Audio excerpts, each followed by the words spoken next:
ខ្ញុំជាមនុស្សឯទីមិនសូវចេះពៀបឯថ្ងៃនៅជាមួយកូននឹងក្តារចុចដែលតែពេលបានជួបអូនបងចាប់តាមប្រៃពីមនុស្សស្ងៀមស្ងាត់ណាស់คล้ายជាមនុស្សមានន័យលេខសម្ងាត់គ្រប់យ៉ាងខ្ញុំអាចចាំបានតែរឿងដែលសំខាន់គឺចាំថ្ងៃយើងបានជួបគ្នា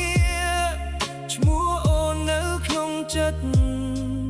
មិនដែលលុបចេញបាន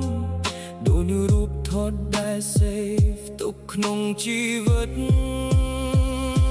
IT ស្មោះស្នេហ៍ស្រឡាញ់អូនពិតប្រាកដមិនមែនស្នេហ៍លេងសើចដូចគេនិយាយកន្លងមកទូមានមនុស្សប៉ុន្មានអ្នកដែលកាត់ក្នុងជីវិតក៏បេះដូងខ្ញុំនៅតែត្រស្រើស្ដាយអូន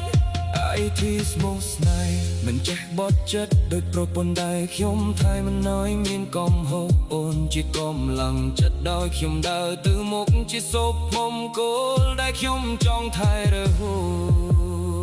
ត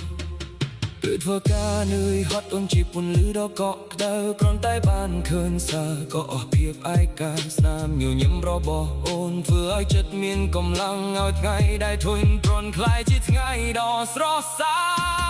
តបើសិនជីវិតជាក្រុងធំមួយមិនគឺជារូបភាពដែលសាទបំផុតបើសិនពេលវេលាអាចថយក្រោយខ្ញុំនៅតែក្រស្រើស្រឡាញ់អូនដែរ IT ស្មោះស្នេហ៍ស្រឡាញ់អូនពិតប្រាកដមិនមែនស្នេហ៍លេងសើចដូចគេនិយាយកន្លងមកទូមានមនុស្សប៉ុន្មានអ្នកដែលកាត់ក្នុងជីវិតក៏បេះដូងខ្ញុំនៅតែត្រស្រើស្ដាយអូន IT មាក់នេះមិនសូវចេះនិយាយដែរទង្វើគ្រប់យ៉ាងគឺបាញ់ចាប់ពីស្នេហ៍បើអូនព្រមកាន់ដៃដើរជាមួយគ្នាទៅខ្ញុំនឹងស្រឡាញ់អូ